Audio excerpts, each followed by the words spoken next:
What is up, guys? We are mere weeks away from losing such fantastic titles as Danger to My Heart, Fear and Beyond Journey's End, Apothecary Diaries, and so many more winter titles. But spring is here to capture your hearts with not 40, not 50, but 62 anime titles. Without a doubt, the spring season is bringing us a plethora of new titles, anything from sand-covered Dragon Balls. The most cute and funny mobile game series is getting an anime. These old farts de-age, but they're still old as dirt in anime terms. We have the craziest case of an anime adaptation where they essentially took the art style and turned the boy into a thick moe shota. We got 2 shows coming where someone doesn't know what love means. We're getting 5 Rie Takahashis. We're going to be having our first anime that's simulcasting on Twitter. Astro Boy is going to be playing golf. We're getting a new Spy Family. Yozakura family. That thing's coming. We're getting Death Parade, but without the elevator. It's just about mixing drinks. We're getting the first case of the weakest but OP trope where they actually reached level 2. Occultic 9 designs have inspired a new set of plot. We're getting the most H intro to a story that stays pure with an angel popping up in someone's room. We're getting the 3rd season in a row where the MC eats to get stronger. I'm still trying to figure out how this guy got around the terms of service and not lose his YouTube account. Girls on Zoog, the new cute girls doing apocalypse things. Wait, what are they doing? I learned what the Omega Verse is. Then, of course, we have all the returning titles like CGI waifus are coming back to battle it out. That big shonen no one talks about anymore is back. That big shonen that everyone talks about is coming back. That big isekai that offends everybody is coming back. Magical Brocon is coming back. The band girl legs are back. Megumin is back. Slime is back. And Hollow's back. Yes, Hollow's back. That is just a taste of what's to come. And like I said, with 62 anime titles coming, I'm sure many people out there are like, how the hell did I figure out what 2 or 3 that I'm gonna watch? Because I'm not watching that much crap. Well, I'm here to tell you my most anticipated shows of the spring 2024 anime season. I'm gonna start things off with the returning shows, get in the new shows, and then talk about the ongoing shows. So let's jump right into it. First things first, the returning shows. Yes, I am extremely excited for Mushoku Tensei to come back. More so because, yeah, what's to come is going to be the best of the series yet. Mushoku Tensei has had its little brief moment of getting into the Academy arc, getting things settled down, but as things kind of come around the corner, things are going to get really fantastic, and I cannot wait to jump into it, and I don't want to give anybody any spoilers. Just know that I will be here every single day that it actually airs, giving you guys a rundown on what happened in it, how I am excited about it, and yes, all the skip content. I loved doing it last season, and I look forward to doing it this season. Yes, Sound Euphonium is coming back. I am extremely excited for this series to come back because, yes, while I had my issues with Season 1, I absolutely adored Season 2. So if they can keep up with that and give me another fantastic season, I am all for it. It is just an absolutely beautiful series. I'm loving to see Kyoto Animation coming back, especially after everything that's happened. And yes, as I joked about, band thighs. Yes, Konosuba Season 3. Another one that I'm actually really excited for. I actually have to still watch the movie, so that's a thing.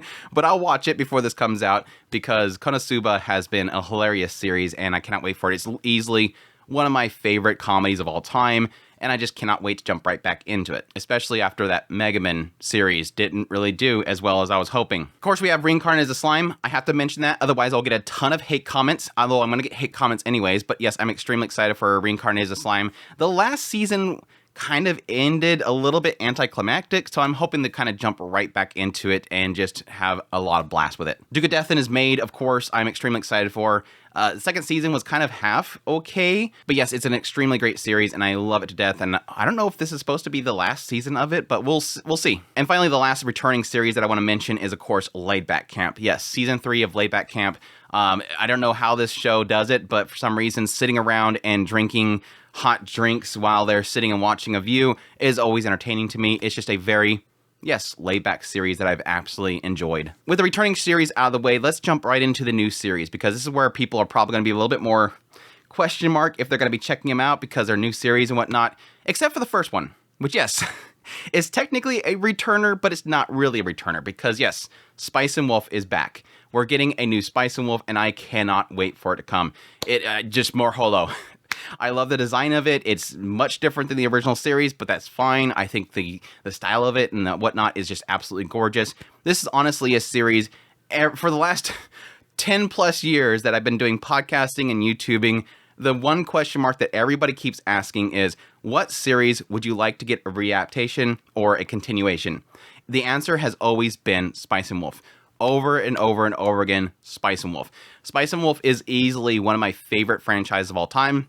I have the whole novel series up there. I've read a little bit, but I keep kind of getting sidetracked and I wanted to read more of it. But it's great to hear that it's finally coming back. And one of my biggest desires was for this series to actually get a readaptation. Mainly because, yes, the old art style, it's an old technologies they were using for actually doing the animation, and it doesn't really up-res that really well. It's something that, honestly, if we went into a new season of it, I would accept it, but it would look much different. People would go back and watch the first seasons and then kind of go right into this new art style. It would be a little bit shocking, but I'm just really hoping, if they're doing a readaptation of this, they're going to keep going. And don't skip volumes like they did last time. I want a full adaptation. I'm hoping for it. They haven't specified how long this is going to be going, but I'm hoping and praying, it will be a full adaptation. I cannot wait for it. They have the cast and staff returning for it, which is fantastic. I mean, you cannot replace Holo's voice. You can't. We also have Kevin Pinkins doing the music for it, and my gosh, that dude's a genius, so I cannot express enough.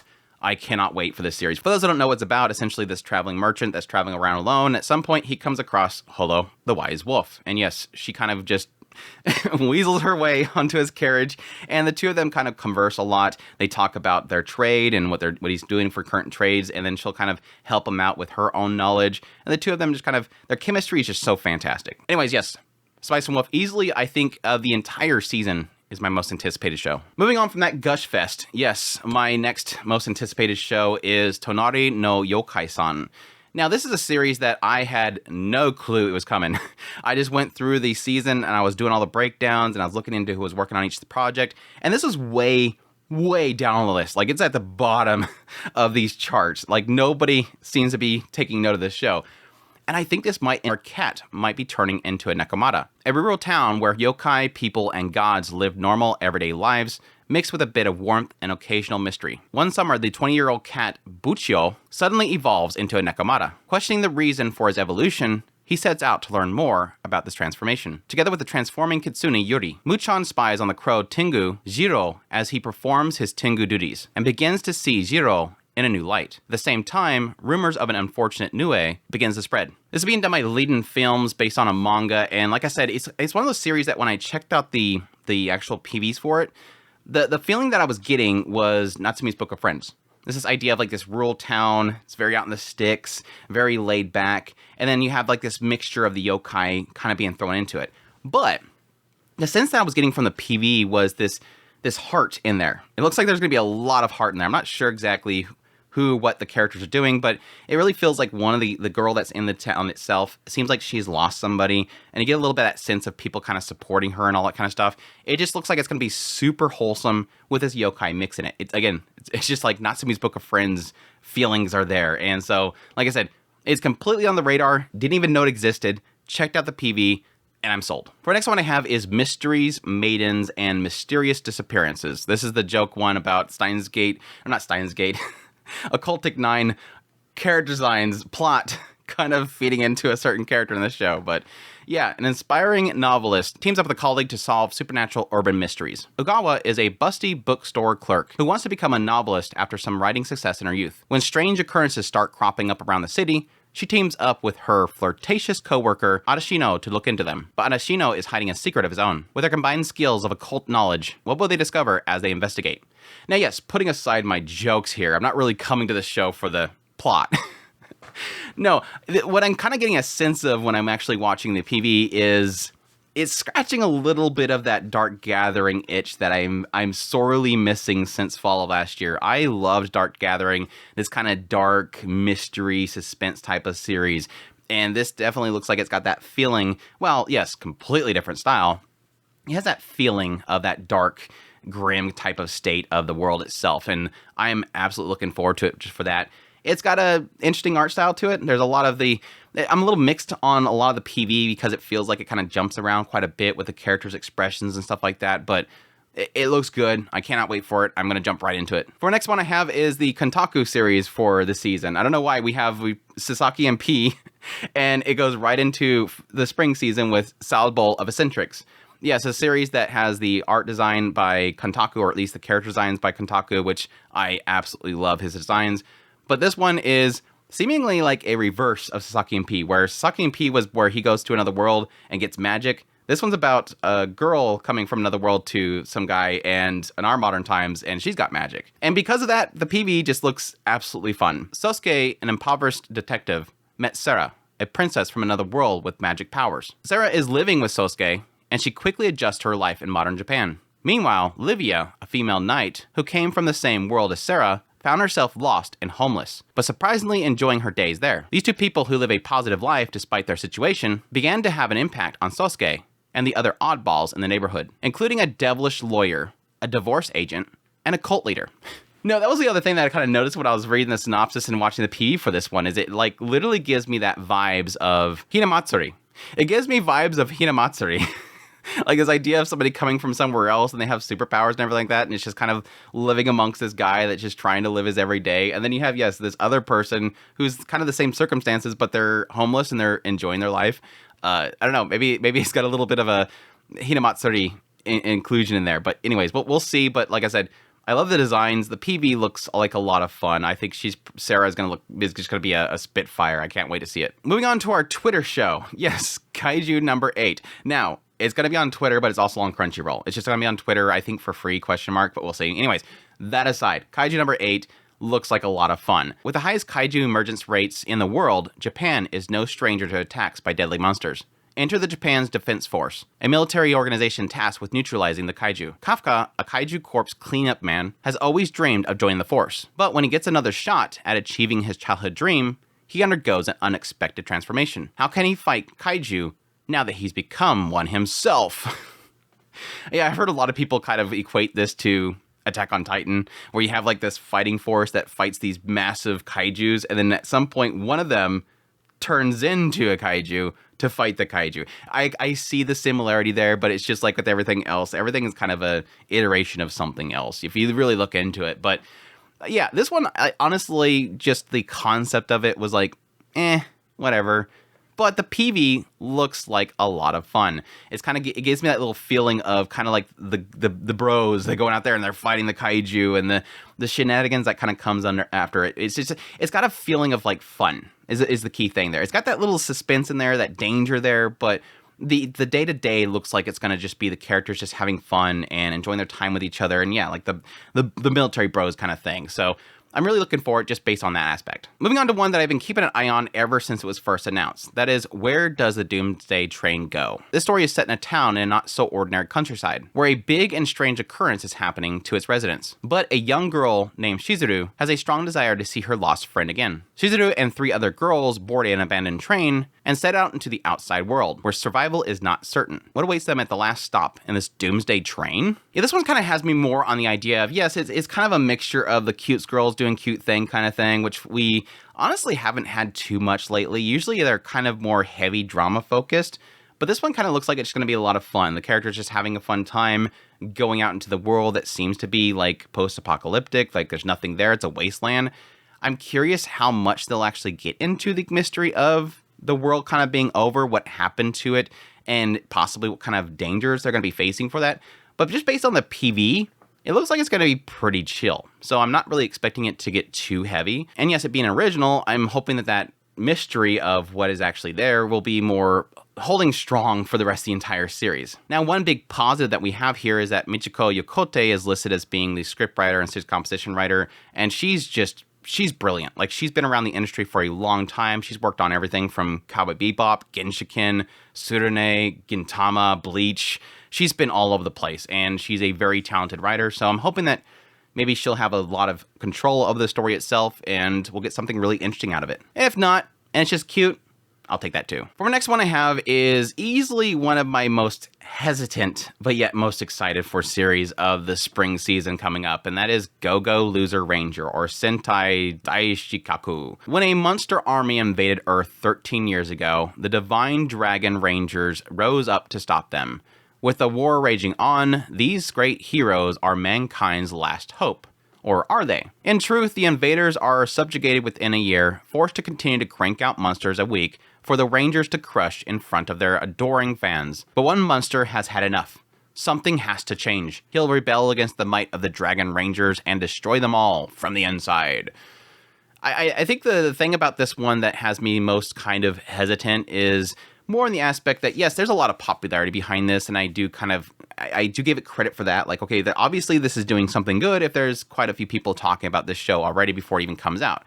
But there is a side of me that kind of feels like this sort of area of storytelling hasn't really been done well for me in really a long time. It's this idea of having this is the side that hates this other side, and they're supposed to go in and crush them, but they don't really ever do. So I'm hoping that this will be like the one rare case where it'll actually be interesting to see the character kind of dive into the hero side and take them down. Or is it just going to be one of those aspects of that they only take down a few of them that are actually evil, and they have a lot of smirky faces, and so obviously they're evil?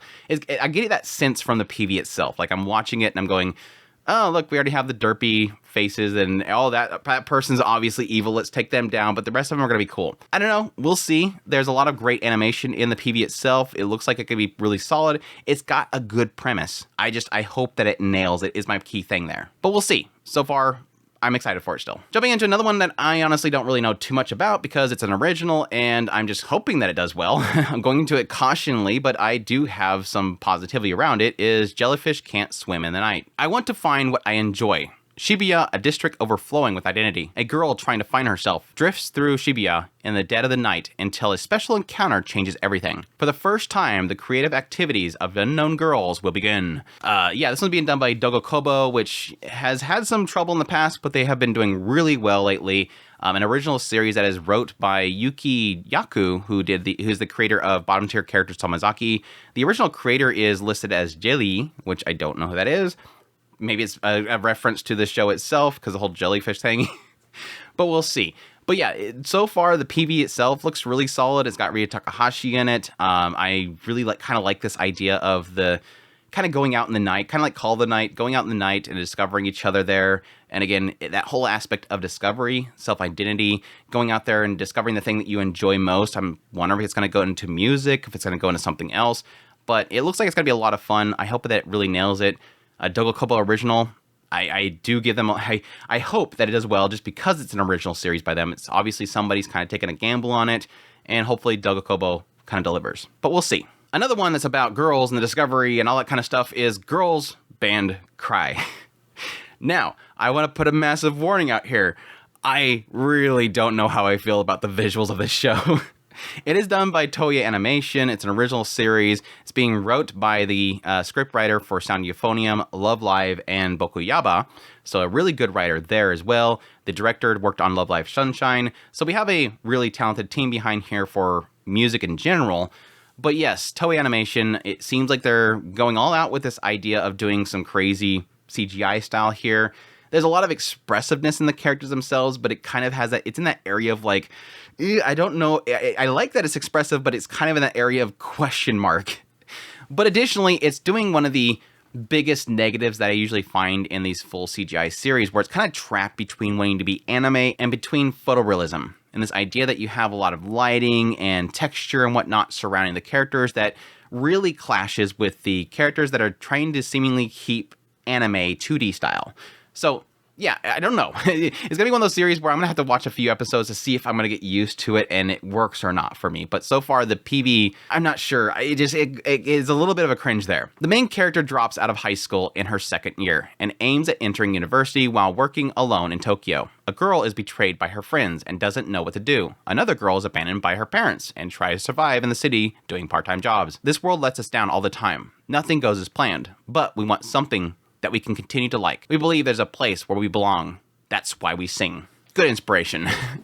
Honestly, putting aside all my issues with the visuals itself and my question marks surrounding that, the show itself looks really good regarding the story and the characters and the emotion that's happening in it. Yes, I still have this little bit of fear that it might get a little bit melodramatic. There's a few scenes in the PV that's already got me a feeling that it might get melodramatic, but it could be one of those inspiring stories about characters that just have difficulties in life coming together for a common goal and hopefully succeeding at that. And I think if it does that well, if it executes that well, and again, it's got a talented staff behind it, this could actually be a big hit. This could be kind of not a Bocchi the Rock, because Bocchi the Rock obviously is going more comical and about introvert and all that kind of stuff, but kind of going more in the realm of the daily lives of these children and them hopefully succeeding in trying to overcome their own issues. We'll see. I have a lot of expectations for it. And finally, the last new series that I want to list is Sandland. Yes, obviously I'm going to list Sandland. There's a lot of expectations for this, obviously being Akira Toriyama, who of course worked on Dragon Ball series, or at least the creator of Dragon Ball series. This is their other project that finally got an adaptation. It did a movie, and I think this is supposed to be really based off of like part of that movie plus the next arc.